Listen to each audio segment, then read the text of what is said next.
Bienvenidos y bienvenidas a la clase número 4 del módulo de comercialización del Diplomado de Bioeconomía.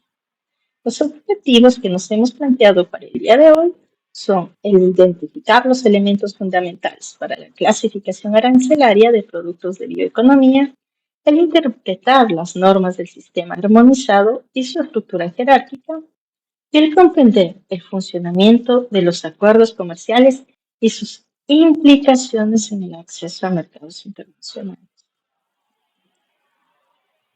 Y vamos a arrancar con 6 preguntas estratégicas. La primera pregunta, ¿qué voy a exportar? O también podría ser que voy a importar.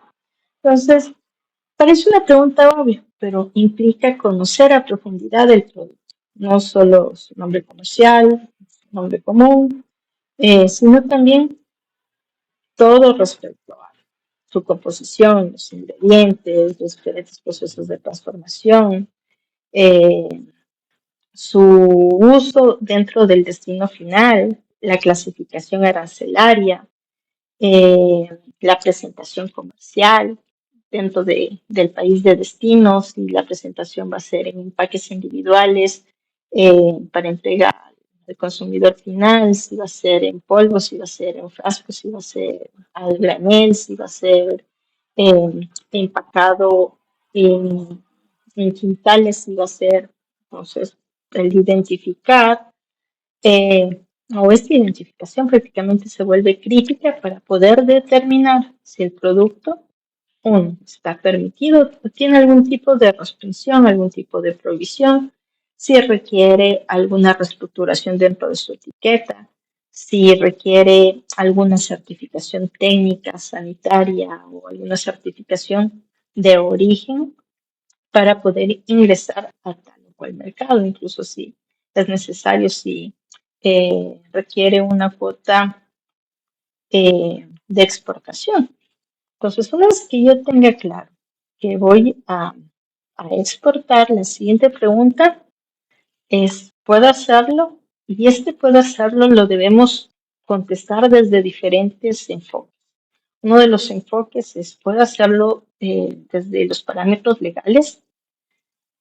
Y aquí algunas preguntas que surgen es si el producto necesita certificados de conformidad, por ejemplo, si el producto necesita algún registro o algún permiso de alguna institución, como puede ser el MATE, Agrocalidad, el ARSA, si quizás el producto eh, dentro del mercado al cual está direccionado me exige que, por ejemplo, todos sus procesos se hayan hecho dentro de eh, áreas certificadas por alguna organización. También, si cumplimos también las normas técnicas que me están solicitando dentro del país del destino, si existe alguna restricción sanitaria, ambiental o quizás incluso restricciones de propiedad intelectual. Y otro enfoque también para este puedo hacerlo se vuelve el enfoque desde económico. Entonces, nuestra empresa cuenta con ese músculo financiero.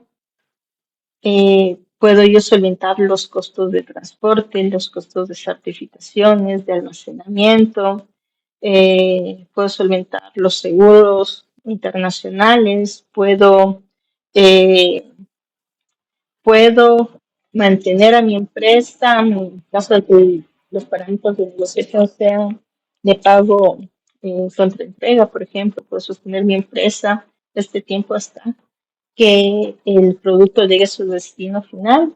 Entonces, si la respuesta es sí, seguimos, pero si es no, a cualquiera de las condiciones que puedan surgir dependiendo del tipo de producto, es mejor no continuar hasta poder solucionar, poder direccionar este parámetro estratégico para mi empresa, para mi organización, a fin de que la estrategia se direccione a cumplir este requisito que me hace falta, que todavía quizás no esté listo para el siguiente paso. Entonces, una vez que a la pregunta 2 tengamos el sí, vamos a pasar a la tercera interrogante. ¿Sé cómo hacerlo? Entonces, para exportar, tanto como para importar, se requiere conocer los procedimientos y también contar con aliados. Estos aliados estratégicos que sean seguros, de confianza. Eh, Aquí, dentro de lo que necesitamos conocer principalmente el desarrollo de las declaraciones aduaneras, las formas o los procesos que necesito generar para obtener el certificado de origen, usar el Ecuapaz, saber negociar con la Psicoterm, tener a un agente de aduanas claro, aliado, perdón, contar con estos operadores logísticos, contar con el asesoramiento técnico.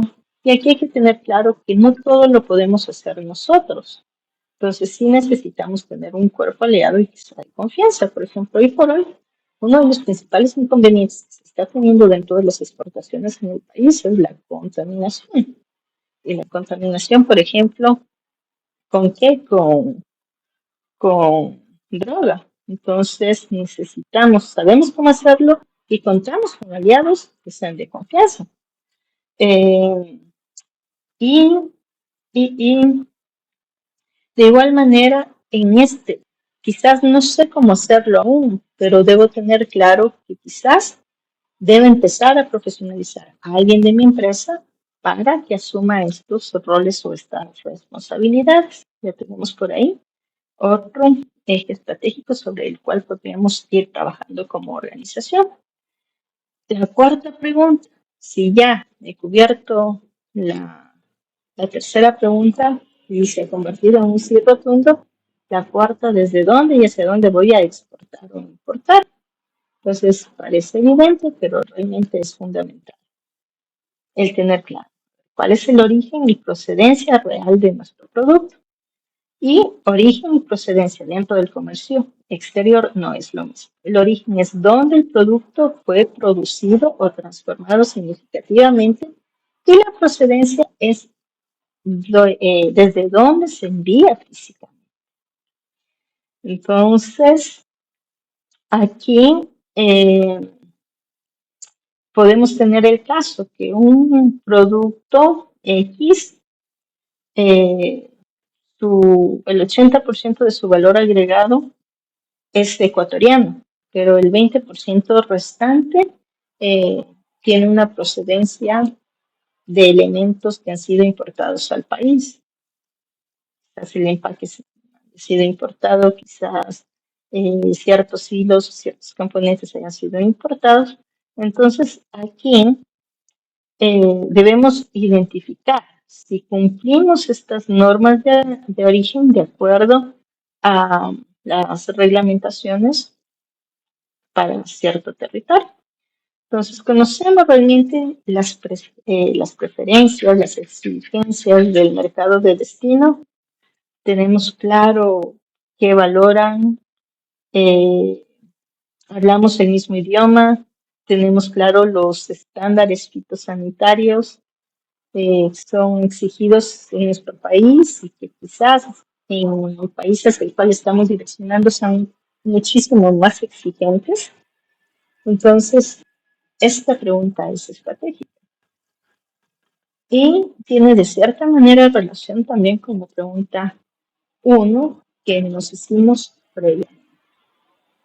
Y para o como estrategia para la pregunta 4 siempre es importante el hacer o el poder generar al menos una mínima investigación del mercado, así sea lo más básica posible para poder solventar estas dudas que pueden surgir. La pregunta es si hay un acuerdo comercial entre Ecuador y ese país y el que exista un acuerdo comercial puede marcar la diferencia. Nos puede hacer más competitivos o incluso nos puede dejar fuera del juego. Si hay un acuerdo, nuestros productos pueden pagar quizás 0% de arancel o tener algún tipo de tratamiento preferencial. Y si no hay acuerdo, vamos a pagar el arancel completo. Entonces, es necesario para poder acogernos a estas preferencias demostrar el origen de nuestro producto y el cumplir con las reglas de origen del tratado. Por ejemplo, si el tratado nos pide un mínimo del 75% del valor agregado local, poder certificar que ese 75, que este producto, el 100%, el 75%, es de origen ecuatoriano. Entonces, más adelante ya vamos a ver los diferentes acuerdos que tenemos, pero hay que tener en claro que no necesariamente nos vamos a referir a la exportación a países con los que tenemos algún tipo de acuerdo o tratado comercial, sino que tenemos ahí un mundo de posibilidades y en la clase número 1 por ahí teníamos una lectura en la sobre Pacari, donde uno de los mercados más importantes para esta empresa es Dubái. Entonces, no necesariamente eh, suman los acuerdos, pero no nos limitemos a estos territorios. Tenemos todo un mundo frente a nosotros, lleno de posibilidades.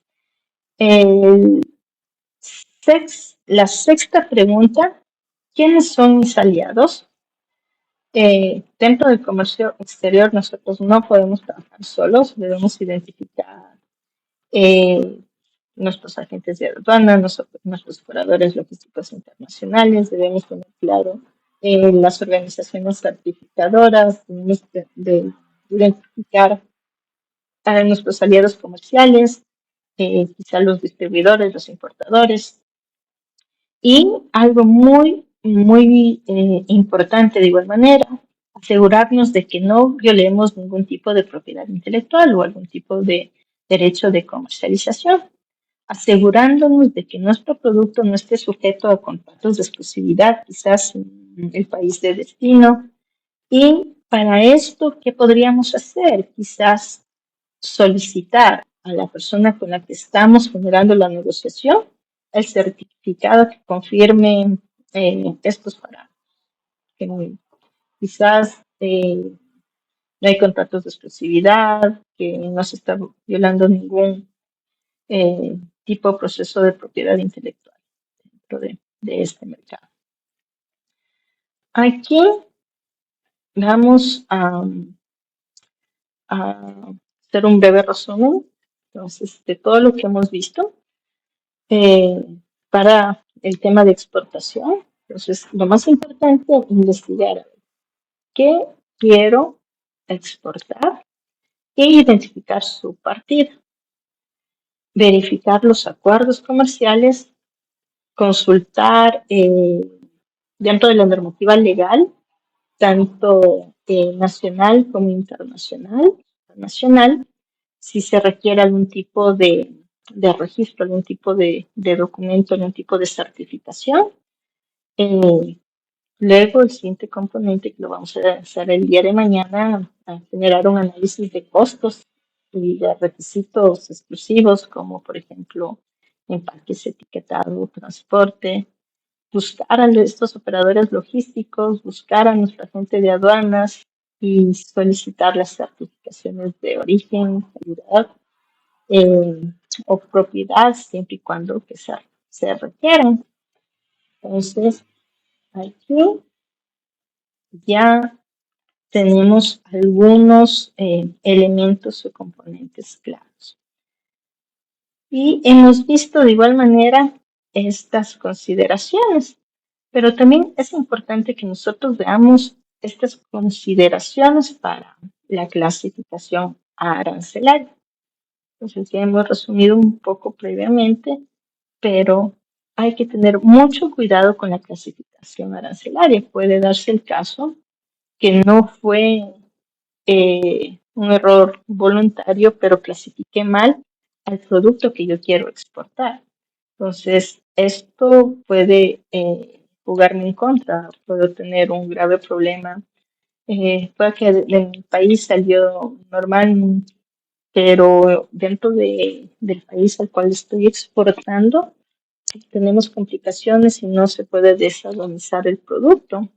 Estoy sujeto también a ciertas multas. Entonces es súper importante definir muy bien la clasificación arancelaria. Y Antes de exportar un producto es imprescindible conocerlo a fondo. Ya debemos de conocer si es orgánico, si es inorgánico, la composición, el impacto, el grado de elaboración, el uso final, entre otros componentes o elementos. Y de igual manera, por ejemplo, estas propiedades exclusivas del producto, el tipo de embalaje, de igual manera, que es permitido para este producto, si requiere algún tipo de transporte con ciertos criterios en frío y demás. Pues una vez que tenemos esto claro, vamos a recordar o vamos a profundizar un poco más sobre el tema de la clasificación arancelaria y su importancia. Aquí o dentro del concepto nos dice que la clasificación arancelaria es la técnica para asignar a cada mercancía, material de comercio internacional, un código o número en aplicación del convenio internacional del Sistema Armonizado de Designación y Codificación de Mercancías, llamado también Sistema Armonizado. Es decir, es una nomenclatura internacional de mercancías creadas por la Organización Mundial de Aduanas basado en determinados criterios, como la composición, el uso, la presentación, la aplicación de las reglas de interpretación. Es utilizado por más de 200 países y todos forman parte o son miembros de la OMA y buscan una clasificación uniforme para dar predictibilidad, rapidez en el intercambio de bienes que pasan por aduana para que sea lo más simplificadamente posible. Es decir, que esta nomenclatura nos facilita muchos procesos. Pero, ¿qué es este sistema armonizado? De designación de codificación de mercancías. Es un sistema estructurado en forma de árbol ordenado y progresivo de clasificación, de forma que partiendo de los reinos de la naturaleza, animal, vegetal y mineral, y las materias primas avanza según su estado de elaboración y su materia constitutiva, y después a su grado de elaboración en función de su uso o destino.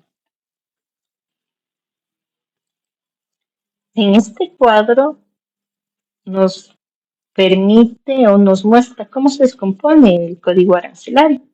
Entonces, los primeros 6 dígitos son comunes para todos los países que usan el sistema armonizado. Y los 2 primeros dígitos corresponden al capítulo. El tercer y cuarto dígito corresponden a la partida. Y la identificación de la partida se la genera dentro del capítulo. El quinto y el sexto dígito corresponden a la identificación de la subpartida dentro de la partida. Entonces, esta es la subpartida internacional. Los dígitos séptimo y octavo corresponden a la subpartida de la comunidad andina o la subpartida comunitaria conocida como Nandina. Y el dígito noveno y décimo son definidos a nivel nacional. En este caso, cada uno de los países lo determina.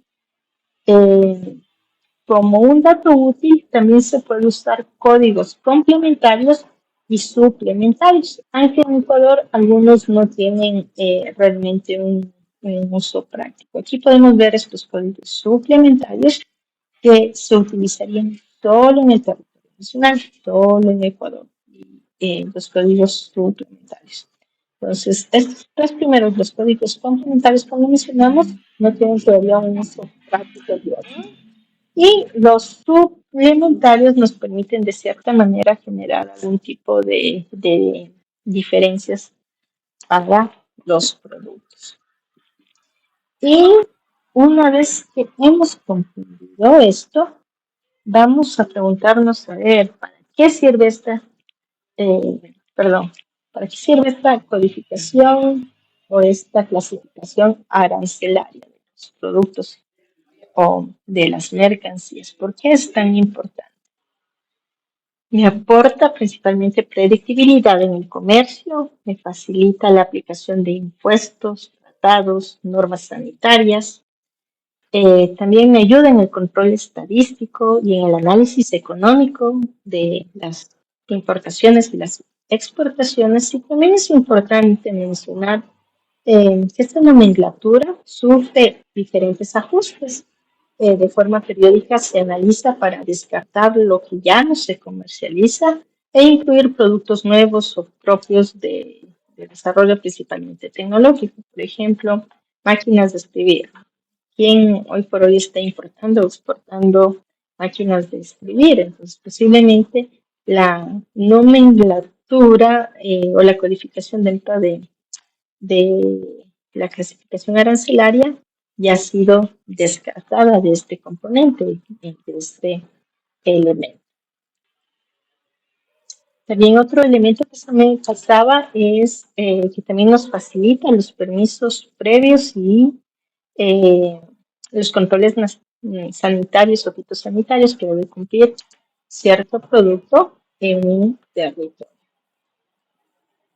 Vamos a entender más fácilmente cómo organizo la estructura de una subpartida y vamos a hacerlo con el ejemplo de la guayusa como tal. Entonces, hace unas semanas atrás nosotros tuvimos esta interesante noticia que ya la guayusa contaba con su subpartida correspondiente y el código numérico que nos dice que ha sido asignado bajo la resolución tal es 12, 11, 90, 90, 10. Entonces, ustedes tienen para el día de hoy como material complementario la nomenclatura de designación y codificación de mercancías del Ecuador. Entonces, aquí justamente ustedes van a encontrar toda la clasificación arancelaria de los diferentes productos que aplica para el territorio nacional. Y aquí nos vamos a dar cuenta que dentro del capítulo y la partida 12-11 corresponde a plantas, partes de plantas, semillas y frutos de las especies utilizadas principalmente en perfumería, medicina o para uso insecticida y X elemento. Entonces, aquí en la partida 12 y 11 que corresponde a este capítulo, vamos a buscar el 90. Entonces, aquí tenemos el 12, 11, 90 y corresponde a qué? A los demás. Aquí, usualmente dentro de esta clasificación arancelaria, los productos que no calcen en ninguna otra subpartida le va a corresponder este elemento, los demás. Entonces, en estos 6 dígitos, 12, 11, 90 es la nomenclatura internacional. Los siguientes 2 dígitos, este otro 90 le corresponde a qué? A la subpartida andina. Y aquí nosotros tenemos por ejemplo, el orégano, tenemos la uña de gato, tenemos la hierba luisa y en la 90 volvemos a tener a los demás. Y dentro de este otro componente, los demás, se va a incluir ahora esta codificación 10 que le va a corresponder a la guayusa. Entonces, ¿por qué es necesario generar o aperturar estas subpartidas nacionales? Porque de cierta manera nos va a permitir tener acceso a estadísticas claras de cómo está aportando cada uno de los productos de la biodiversidad a la economía nacional. Cómo está aportando la bioeconomía en términos de exportación. Ahora que ya, estoy segura que con este ejemplo nos quedó a todos mucho más claro, vamos a analizar los pasos que vamos o que debemos seguir para poder generar una correcta clasificación arancelaria. Entonces, la identificación precisa del producto. Y para esta identificación precisa es necesario que nosotros tengamos estructuradas las fichas técnicas del producto si vamos a importar, solicitar la ficha técnica del producto. Aquí va a estar toda la información. Escoger aquellos posibles capítulos donde va o puede recaer el producto y generar una revisión de las notas legales. Aquí tenemos un ejemplo de notas legales. Entonces, muchas veces, ¿qué pasó? ¿Qué me dicen las notas legales? Se va a incluir a productos, por ejemplo, si son de origen animal, hasta 10 kilos, hasta 20 kilos. Y si ya sobrepasa, no le compete, no le corresponde esta subpartida, le corresponde quizás otro tipo de subpartida. Entonces, hay que tener mucho cuidado con cada una de las notas legales. Analizar también los posibles partidas arancelarias, hacer la lectura de las notas explicativas, siempre y cuando las tengamos disponibles, aplicar también las reglas generales interpretativas y definir la subpartida arancelaria considerando los 6, 8 o los 10 dígitos. Va a depender de aquí. Pero, por ejemplo, nos vamos a encontrar, o es el caso de que muchos elementos que provienen de la biodiversidad no los encontramos o no está aquí especificado, como lo podemos ver aquí. Aquí no encontramos guayusa todavía, porque es un elemento que recién no lleva mucho tiempo en el mercado e incluso la guayusa entonces recién desde el 1 de agosto va a estar vigente o entra en vigencia esta, esta codificación. Entonces, no nos preocupemos o nos asustemos para todos aquellos elementos que no están aquí claramente detallados, siempre los vamos a poder exportar, pero bajo este criterio de los demás. ¿Sí? Aquí vamos a abordar de igual manera, vamos a hablar un poquito sobre los principios que rigen a la Organización Mundial de Comercio. Y el primer principio es la de nación más favorecida. Y este principio nos dice que cualquier ventaja arancelaria otorgada a un país debe ser extendida a todos los miembros de la OMC. Otro de los principios es el de trato nacional, que prohíbe la aplicación de medidas discriminatorias entre productos nacionales y productos importados. Otro es la protección aduanera exclusiva, que busca limitar las restricciones comerciales a mecanismos arancelarios, evitando eh, otras barreras injustificadas que puedan surgir, y la transparencia como otro de los principios claves. Y este principio nos dice que los países deben notificar a la OMC cualquier regulación que afecte el comercio. Y ahora vamos a ver estos acuerdos comerciales preferenciales. Entonces, los acuerdos comerciales pueden ser y son excepciones al principio de nación más favorecida. Y se divide principalmente en acuerdos entre países en desarrollo. Están permitidos por la cláusula de habilitación de la OMC. También tenemos las zonas de libre comercio y uniones aduaneras que están reguladas por el artículo 24 del GATT. Y tenemos los sistemas generalizados de preferencias, donde un país otorga unilateralmente ventajas arancelarias a naciones en desarrollo. Estos acuerdos pueden incluir diferentes grados de integración. Entonces, veamos cómo estos acuerdos comerciales preferenciales regionales, de una u otra manera, me permiten justamente generar estas excepciones al principio de nación más favorecida, que es súper bueno para poder sentar bases o parámetros para permitir a los diferentes territorios ser más competitivos. Entonces, Entonces, aquí tenemos los acuerdos comerciales preferenciales o regionales. Estos acuerdos comerciales también son conocidos como acuerdos de integración, como les mencioné, y que pueden prever diferentes grados de profundidad según el objetivo que se busca. Entonces, tenemos, por ejemplo, una zona de libre comercio, que es un acuerdo entre países en el que se elimina o se reduce significativamente los aranceles y otras barreras comerciales entre los diferentes miembros. Y cada país conserva su propia política arancelaria frente a terceros. Otro acuerdo comercial pues, puede ser de unión aduanera, y este acuerdo no es más que una forma de integración en la que, además de eliminar los aranceles internos, los países miembros también adoptan un arancel externo común eh, para las importaciones provenientes principalmente de terceros, de un tercer país.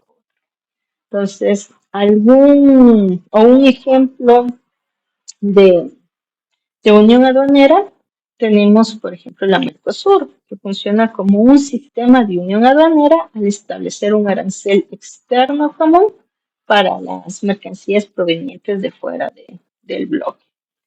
Tenemos el mercado común, que es un nivel de integración que va un poquito más allá de la unión aduanera y permite la libre circulación, no solo de bienes, sino también de servicios, de capitales, de personas, es decir, todos los factores de producción. Aquí un ejemplo lo podría ser la etapa del mercado único que vivió la Unión Europea, donde se eliminó muchas barreras al movimiento de personas, de capitales, que ilustraría de mejor manera este concepto de mercado común. Tenemos las integraciones económicas, que se refieren a un proceso aún más avanzado, en el cual se busca una mayor coordinación y armonización de las políticas económicas y monetarias entre los países miembros. Entonces, este proceso puede incluir la convergencia de políticas fiscales, la creación de instituciones comunes e incluso en algunos casos la adopción de una moneda única. Y aquí también tenemos a como ejemplo a la evolución que dio la Unión Europea hacia una unión económica y monetaria cuando se generó la adopción del euro y también la coordinación de ciertas políticas económicas entre sus Estados miembros. Y tenemos la comunidad económica. Y este término se refiere principalmente a una integración aún más profunda, donde los países miembros no solo eliminan barreras comerciales, también empiezan a coordinar políticas económicas, eh, empiezan a comprometer y compartir ciertos objetivos de desarrollo, objetivos de cohesión social, de estabilidad política. Y se ha utilizado principalmente para describir procesos de integración que apuntan a formar una comunidad de intereses y normas comunes. Aquí, como ejemplo, tendríamos la Comunidad Económica Europea, que fue un precursor de la Unión Europea, como ejemplo. Y una vez que tenemos claro estas conceptualizaciones, vamos a hablar de los acuerdos comerciales, de su marco jurídico y de los principios también. Entonces, los acuerdos comerciales son un pacto legal entre países que buscan facilitar el intercambio de productos y servicios, y lo más importante es que permite eliminar y reducir las barreras al comercio, como los impuestos, como los requisitos que muchas veces hacen lento o hacen costoso el ingreso de ciertos productos. Digamos que mañana firmamos un acuerdo con Singapur y dentro del acuerdo nos permite exportar productos agrícolas sin pagar ningún tipo de arancel. Entonces, el que nosotros tengamos esta ventaja de no pagar aranceles nos va a permitir a nuestros productos agrícolas quizás ser más competitivos dentro de este destino. Entonces, de igual manera, los acuerdos comerciales permiten delimitar o definir normas claras sobre cómo deberíamos tratar las inversiones, las licencias, los derechos intelectuales de propiedad, entre otros elementos, y nos brinda además una seguridad jurídica, y tanto para las empresas grandes como para los pequeños productores. ¿Y por qué, por qué nos brinda esta seguridad jurídica? Porque trabajamos en términos de transparencia, de tal manera que todo el mundo puede participar porque las reglas son bastante claras, las reglas ya están estipuladas. Entonces, un ejemplo, por ejemplo, si alguna asociación aquí en la Amazonía emprende con ciertos productos orgánicos eh, y se está generando, por ejemplo, aceites esenciales, y tenemos un acuerdo comercial vigente que nos facilita el acceso de estos productos, por ejemplo, los acuerdos con la Unión Europea o los acuerdos con China, en que nos le favorecería esta asociación, en que vamos a tener quizás menos restricciones y más garantías, y esto sí nos va a contribuir de forma significativa al desarrollo local. Obviamente, eh, también al tener las reglas claras, nosotros ya debemos cumplir todos los parámetros bajo los cuales se estipula. Entonces, vamos a ver los diferentes tipos de acuerdos comerciales eh, y Y también queda aquí sentada una definición académica sobre los acuerdos comerciales. Entonces, dentro de los diferentes tipos de acuerdos comerciales, tenemos los acuerdos de complementación económica. Los vamos a encontrar eh, con el símbolo de ACE, y es un acuerdo firmado entre países de América Latina para fortalecer el comercio recíproco, eliminar gradualmente aranceles y promover la integración económica.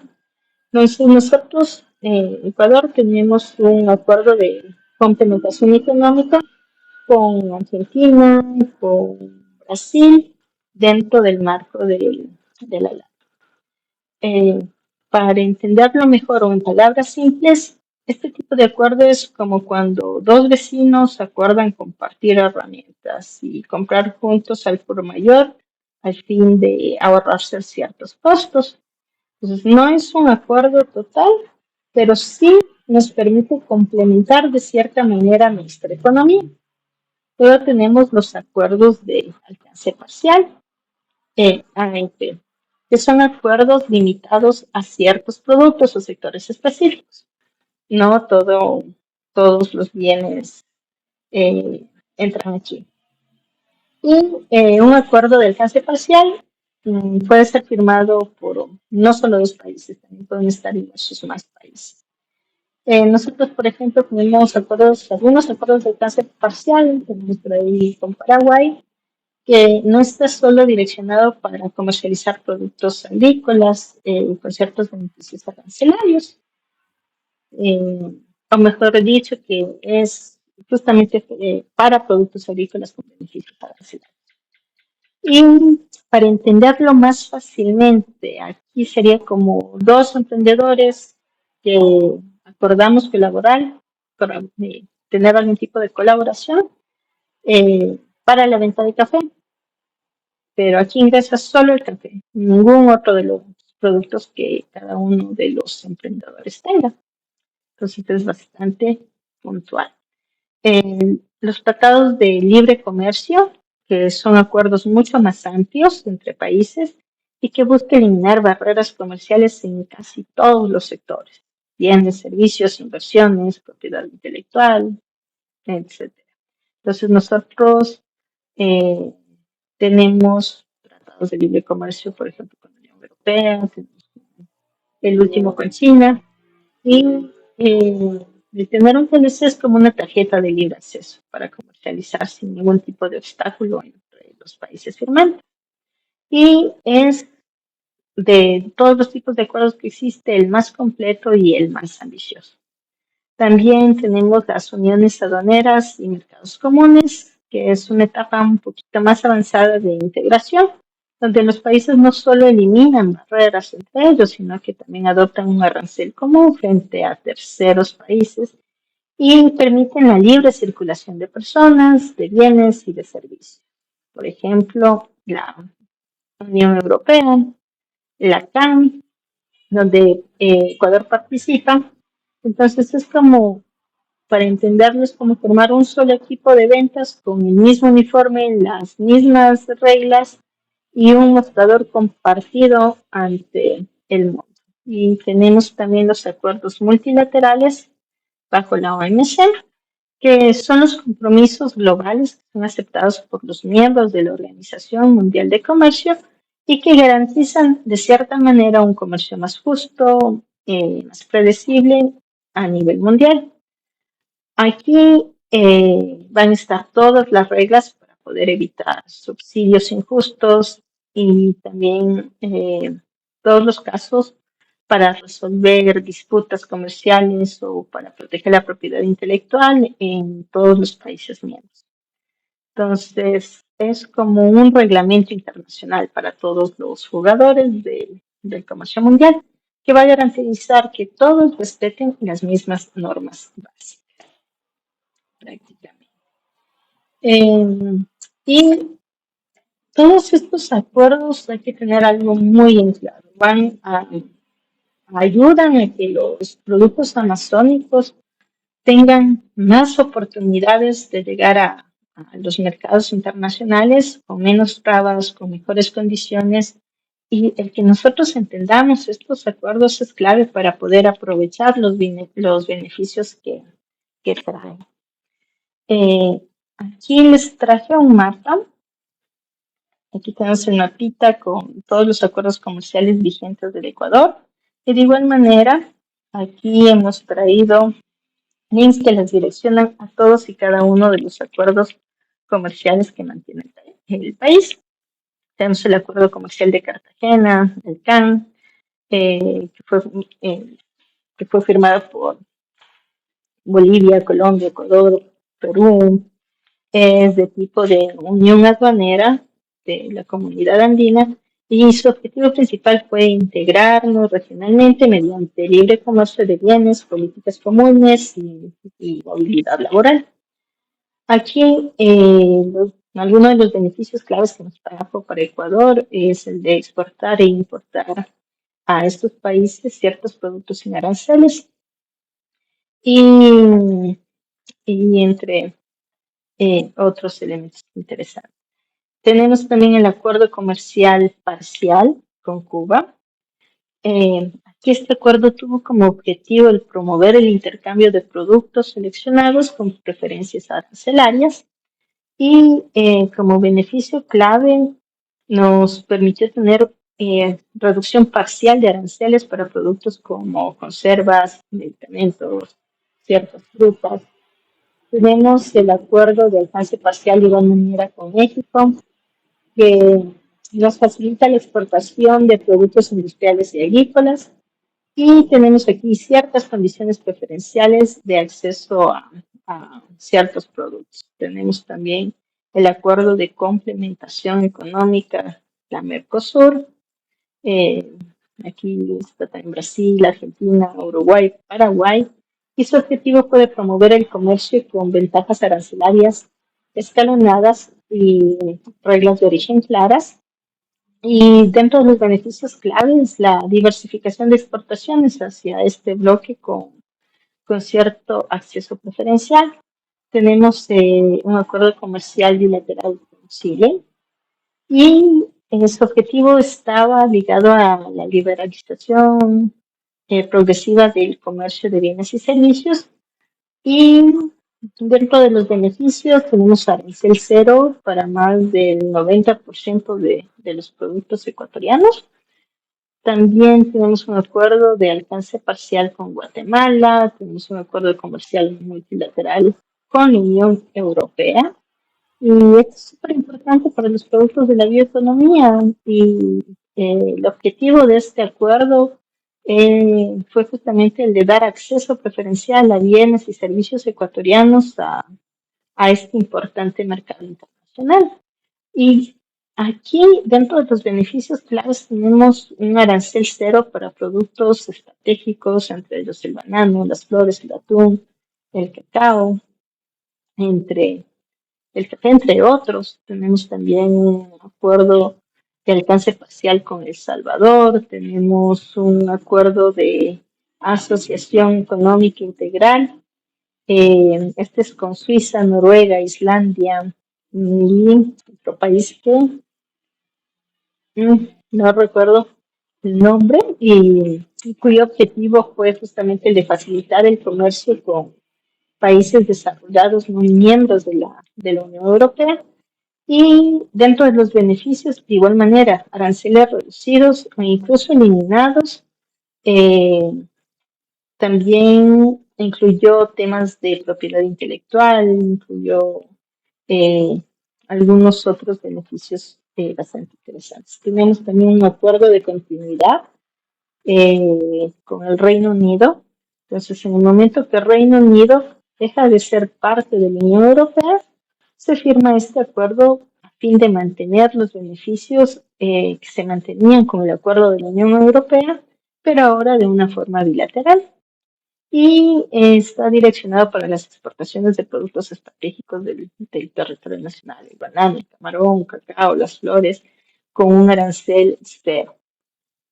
Tenemos también acuerdos bilaterales con Costa Rica y el último acuerdo comercial con China, que nos facilita las exportaciones a este monstruo del mercado, considerado hoy por hoy uno de los mayores mercados del mundo, con una desgravación de aranceles. Entonces, aquí este acuerdo le da acceso a productos estratégicos del país, banano, las flores, mariscos, pitahaya, café, eh, productos no tradicionales. Entonces, estos son prácticamente todos los acuerdos comerciales. Tenemos algunos acuerdos que todavía están en la fase de negociación.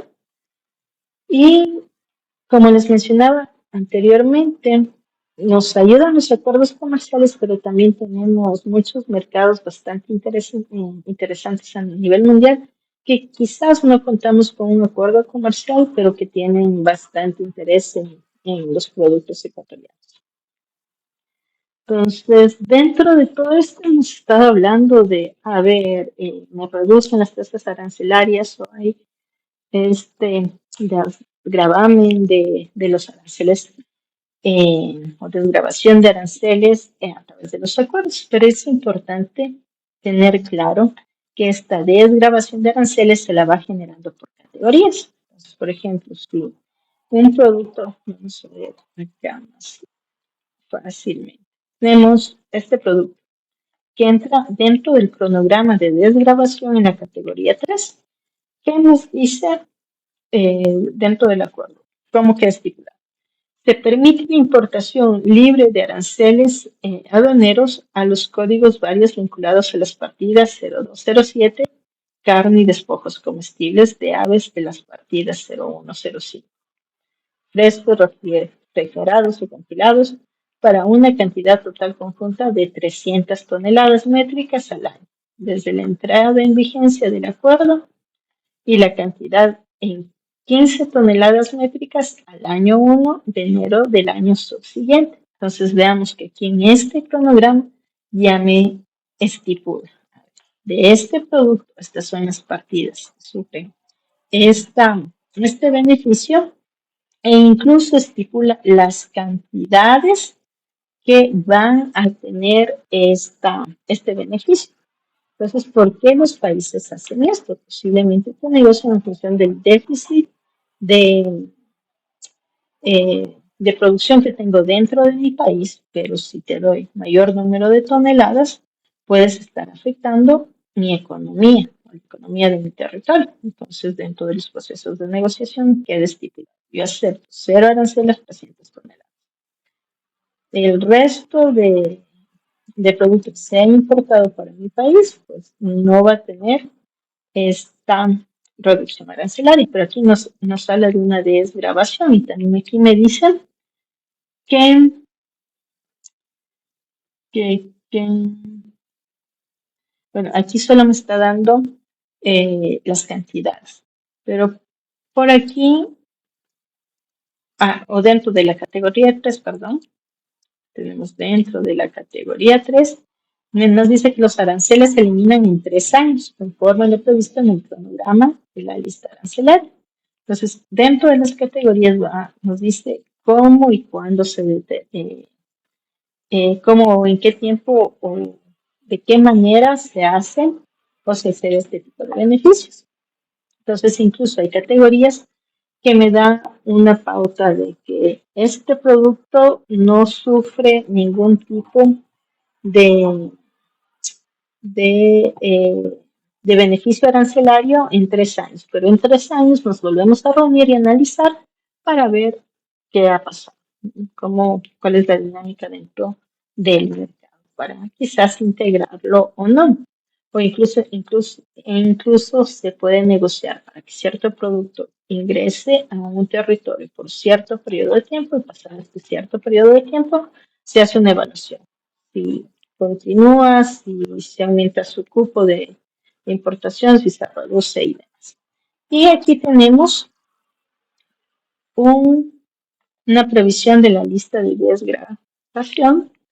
Y aquí podemos ver, por ejemplo, aquí este producto paga el 85.5% de tasa arancelaria. Esa es la tasa base. Pero es de una categoría 5, es decir, que en 5 años esta tasa se va a reducir al 0%. Entonces lo vamos dividiendo. Eh, de lo que pago 85.5%, lo va a pagar el 68, el 51, el 100 y el 51 punto algo por ciento, el 34, el 17, hasta llegar al quinto año que este producto va a ingresar a este mercado con el 0%. Entonces, ¿por qué se hacen las negociaciones de este tipo? Porque de esta manera me permite a mí irme planificando tanto al territorio importador como al territorio exportador e ir no generar una afectación tan brusca dentro del mercado de las condiciones que actualmente las tengo vigentes. Entonces queda aquí para que lo revisemos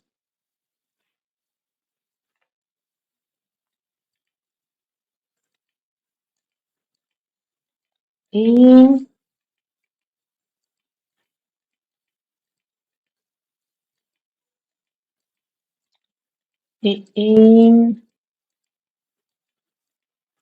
parece que se me perdieron por aquí la presentación, pero no importa, vamos a continuar. Ya hemos visto el tema de los acuerdos comerciales y nos toca un último tema por ver que es relacionado con los Incoterms. Pero antes de pasar a los Incoterms, vamos a hablar sobre los obstáculos técnicos al comercio. También vamos a hablar un poquito sobre las medidas sanitarias y fitosanitarias, que son un aspecto importante dentro de los acuerdos comerciales. Entonces, es importante tener claro que cada vez en este mundo globalizado hay mucho más regulaciones o muchas más normas sanitarias y técnicas que se deben cumplir para poder garantizar la calidad, la seguridad, la transparencia en los diferentes intercambios tanto de bienes como de servicios. Entonces, nosotros como Ecuador tenemos, al ser parte de la OMC, somos un país que tiene firmado algunos acuerdos comerciales, como ya pudimos ver, y que estamos obligados a cumplir las diferentes regulaciones, tanto de obstáculos técnicos del comercio, las OTC, como las medidas sanitarias y fitosanitarias en el ICF, para poder acceder a este comercio internacional. Y aquí Imaginemos que desde 1995 hasta el 2023, las notificaciones de medidas OTC y MCF a la OMC han aumentado de 587 a más de 6.000 anuales. Y esto refleja que el mundo cada vez está más regulado y Ecuador ha evolucionado a este marco regulatorio. Y también Ecuador ha sido uno de los países que ha notificado nuevas medidas a la OMC y, y se está alineando a los estándares internacionales. Entonces, hay que garantizar que los reglamentos técnicos y estas normas no se conviertan en barreras innecesarias para el comercio.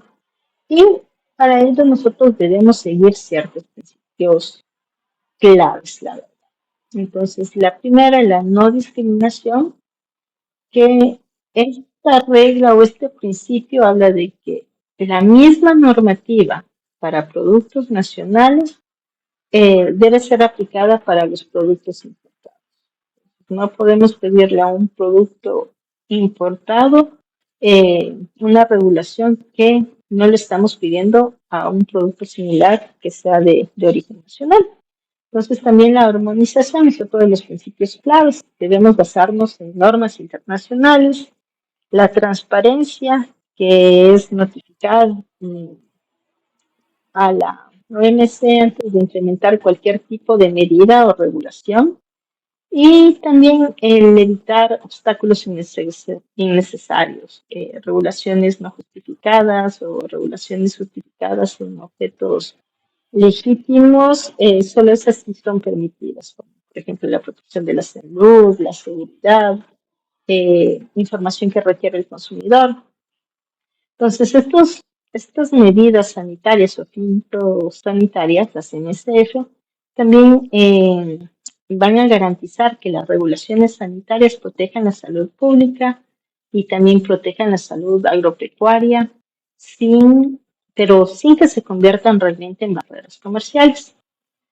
Entonces, dentro de los principios para las medidas sanitarias y fitosanitarias, deben basarse, por ejemplo, en principios científicos, de igual manera, el uso de estándares internacionales reconocidos. Aquí tenemos, por ejemplo, el Codex Alimentario, la OIE, entre otros. También se requiere una evaluación de riesgos para importaciones de productos agropecuarios y la zonificación, permitir la exportación desde regiones libres de enfermedades sin afectar al país entero.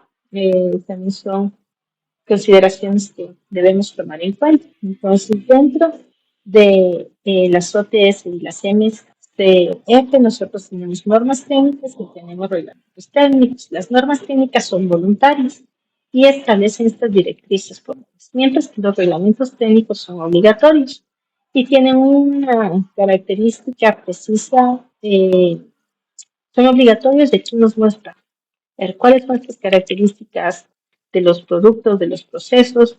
Y uno de los ejemplos, por ejemplo, el Código de Buena Conducta adoptado por el INEC.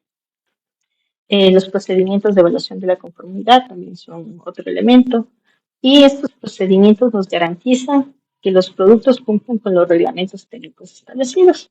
Entonces, si tenemos claro esto, se pueden estructurar los diferentes protocolos para, para tenerlos dentro de la normativa legal que debe cumplir tal o cual producto dentro de un territorio. Entonces, aquí vemos estas medidas sanitarias que ya las mencioné anteriormente. Y ahora sí, vamos a pasar a las psicoterms. Entonces, dentro de las psicoterms, ¿o qué son las psicoterms? Ya las mencionamos el día de ayer.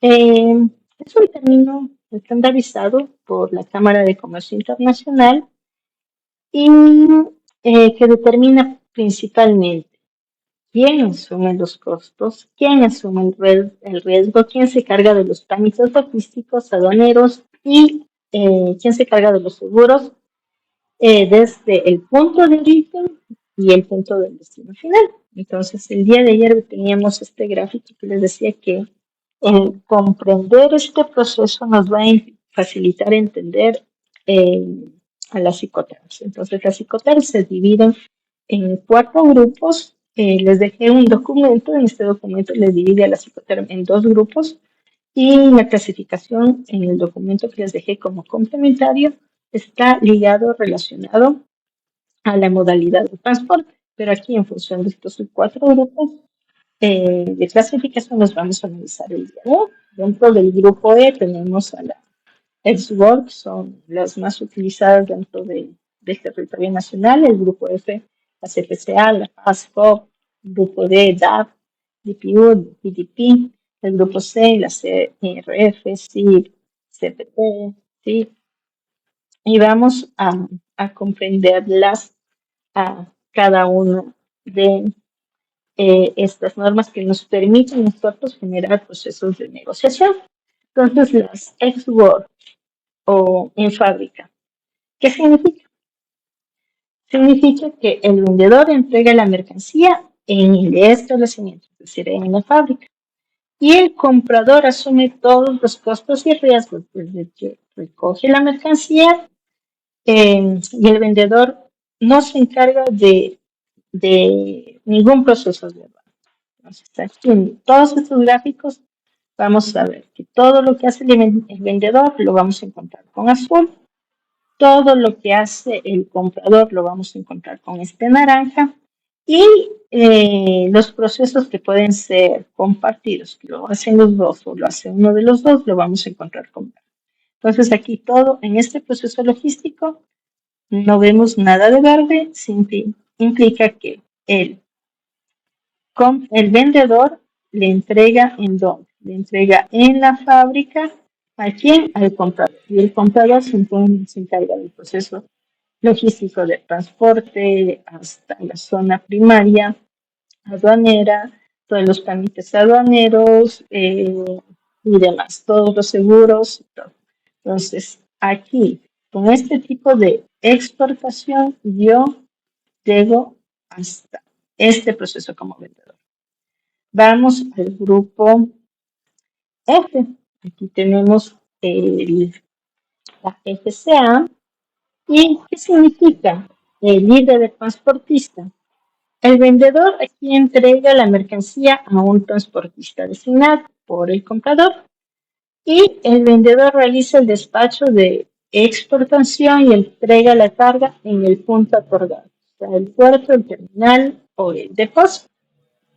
Entonces, aquí nosotros podemos ver. Entonces, tenemos dos gráficas, la FCA. Entonces, ¿qué era? Libre transportista.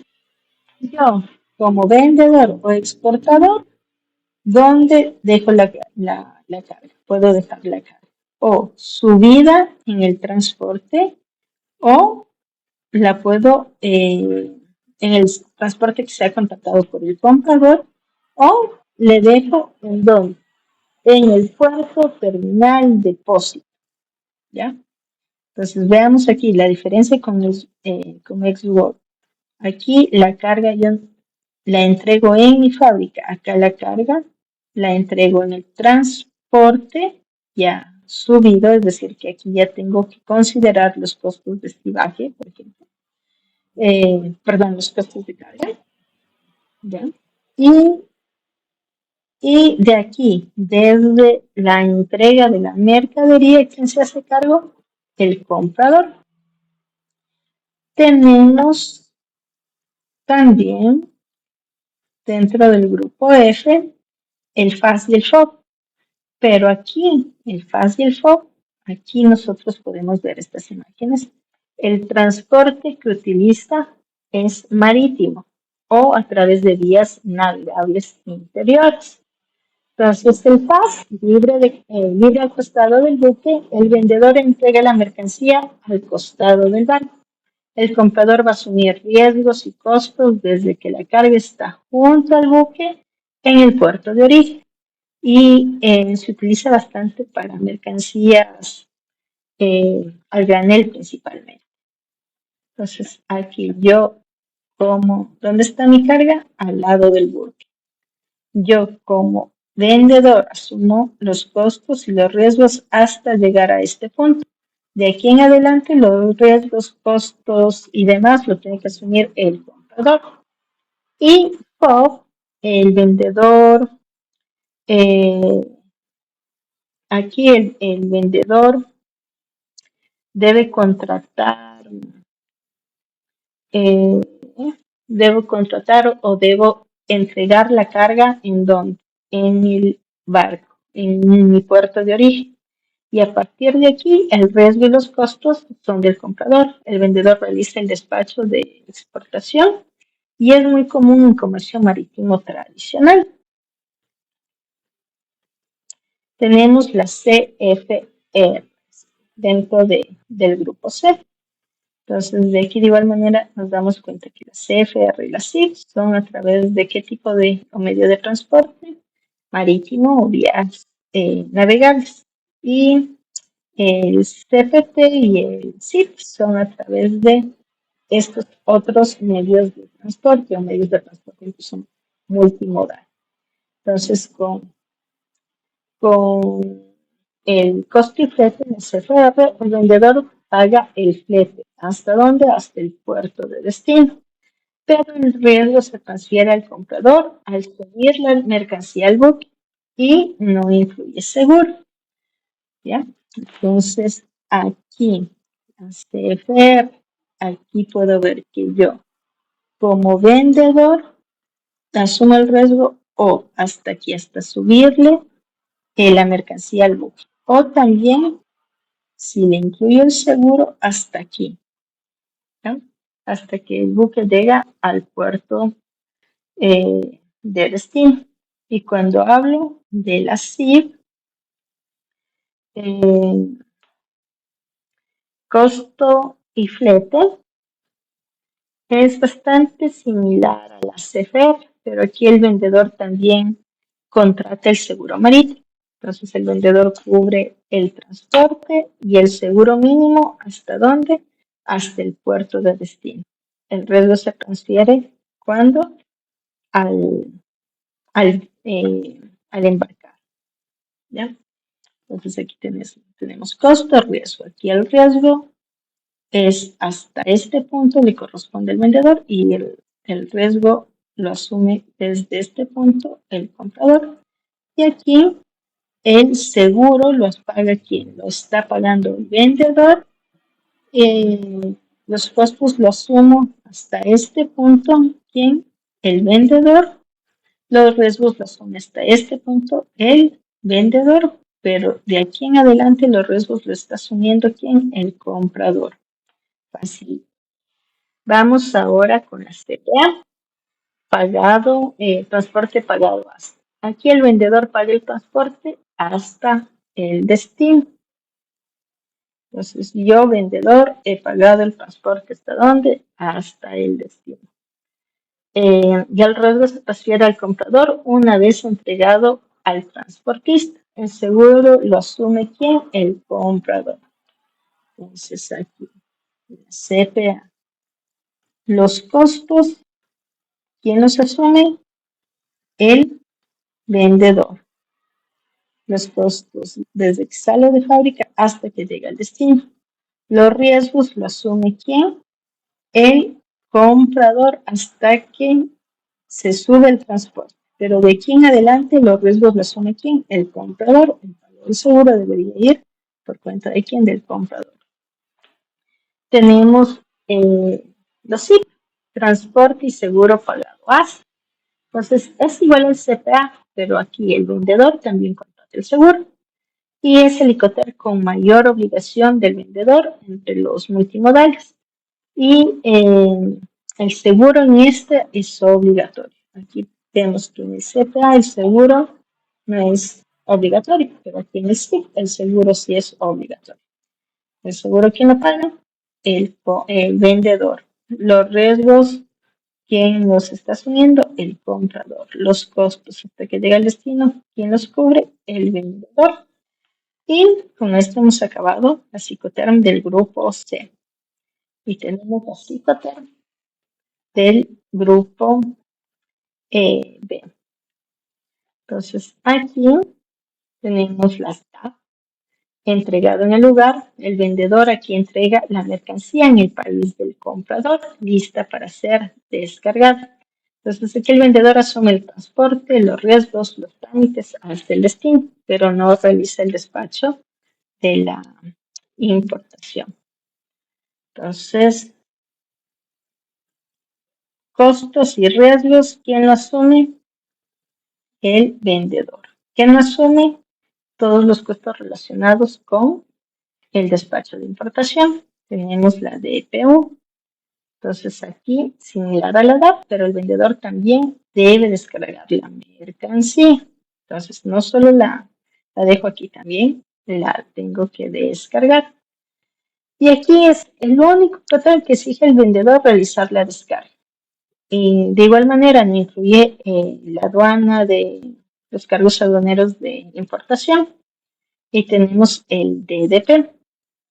Aquí entregado con derechos pagados. El vendedor entrega en el destino con todos los impuestos y aduanas pagadas. Este es el ICOTER más exigente para los vendedores y asume todos los costos y trámites hasta el destino final, incluido el despacho de la importación. Y estas son todas las del grupo D. Entonces, el tener claro bajo qué ICOTER estoy negociando me va a permitir a mí poder generar un, adecuado manejo de costos y demás. Y también es importante que yo tenga claro hasta dónde tengo yo la capacidad operativa y logística de generar o desarrollar tal o cual proceso de, de exportación.